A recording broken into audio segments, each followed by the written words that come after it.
I'm Lori Kletzer, and I am Dean of the Faculty. And on behalf of Colby's faculty, I want to welcome you to Colby. We are so delighted that you're here, and we look forward to not just a rewarding year this year, but 4 rewarding years. We are very excited to begin, and some of the faculty will begin with you tomorrow in first class. So I will be brief, perhaps not as brief as you might like, but I am, after all, the Dean of Faculty, and this is about academics. So bear with me for a little while. So think about it. After months, probably years of thought and planning, today is the day. You are not just thinking about Colby, visiting Colby, applying to Colby, or deciding about Colby. You are here at college, here at Colby. And you've said goodbye now to family and friends, and you've perhaps watched your mothers tear up, and you watched your father's turn his head, so you couldn't see that he was tearing up too. And if you have younger siblings, they're scheming over the spaces that you've left at home. You want to let your parents and your family do that. You are perched at a point of enormous independence and triumph, and it is in fact a triumph for all. So soon, the hard work will begin. You'll have an introduction through first class, and then coot, and then a few more ceremonial days, and then truly the hard work will begin. So while I know you've been thinking about college for some time, I'd like you to now, think about college.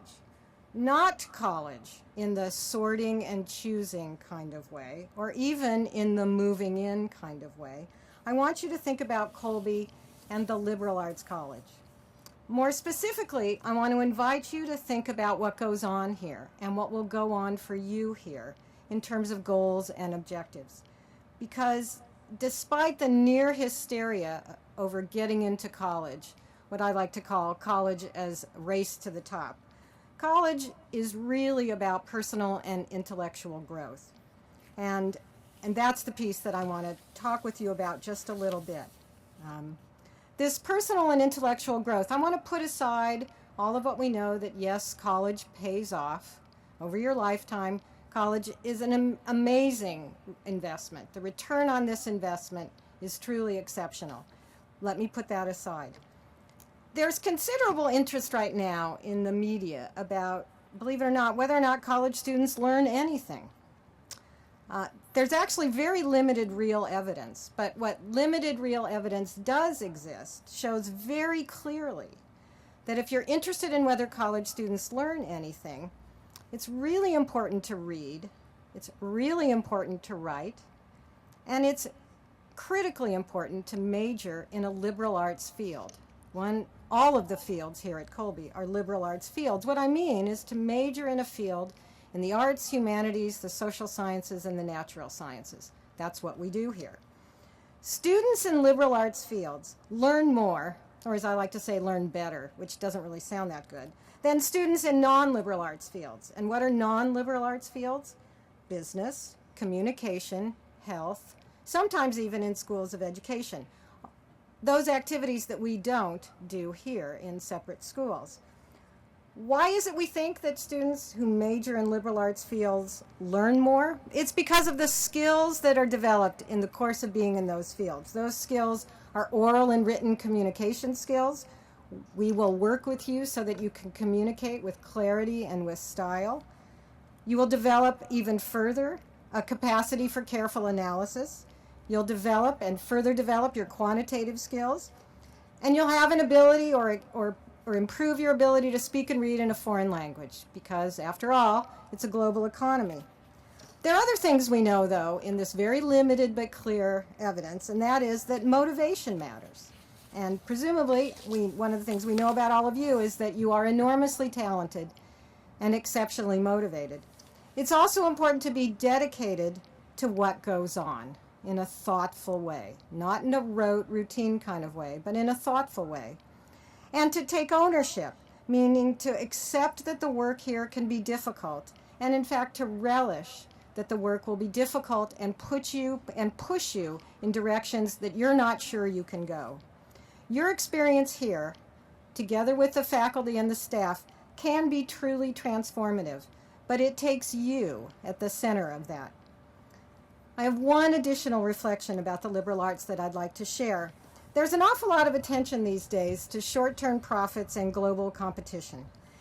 But there are many insightful people who worry that in the midst of that, and those activities are real, and that kind of focus is important, there are those who worry that we're at the risk of losing completely the values of the arts and the humanities. And here by humanities, I mean something more expansive. I include in that the social sciences and the natural sciences because there are humanistic aspects of both the natural sciences and the social sciences. That's the kind of science and social science you will find here at Colby. We collectively and individually cannot lose sight of the value of the arts and the humanistic approach. The fields and approaches in the arts and humanities build and sustain our creativity and imagination and our capacity for rigorous critical thinking.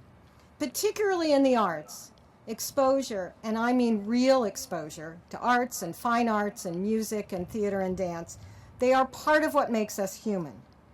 Yes, our material life is important, but there's more to life than our material life. The philosopher Martha Nussbaum uses the word soul to encompass, and now I'll quote her, the faculties of thought and imagination that make us human and make our relationships rich human relationships. To sustain our democracy, and you only have to look at the newspaper to know that we need to pay attention to sustaining our democracy, we must be able to imagine each other as we can imagine ourselves, because democracy is based on respect and concern for others. And to participate fully in a democracy, we need to be able to see each other as human beings, and to think critically, and to transcend local concerns, and to see the global in many of the local issues and problems that we address. Lastly, let me say a word or two about writing. Writing is at the center of the stage of building critical thinking and sympathetic appraisal. I encourage you to embrace what you will hear and see and feel to be the culture of writing at Colby. I hope you'll begin that embrace tomorrow in your writing assessment, in your first year writing course when classes start, in all your courses, and all your life, because writing is truly a lifelong practice.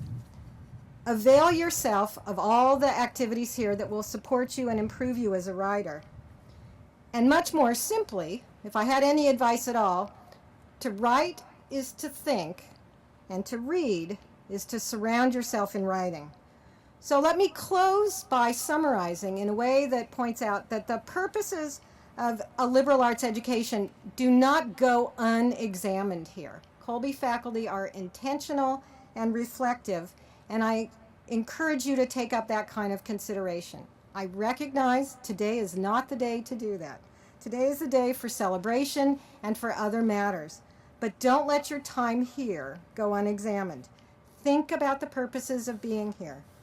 To those of us who've been around the block several times, these 4 years are just the start for you. Your time here is also about the rest of your life.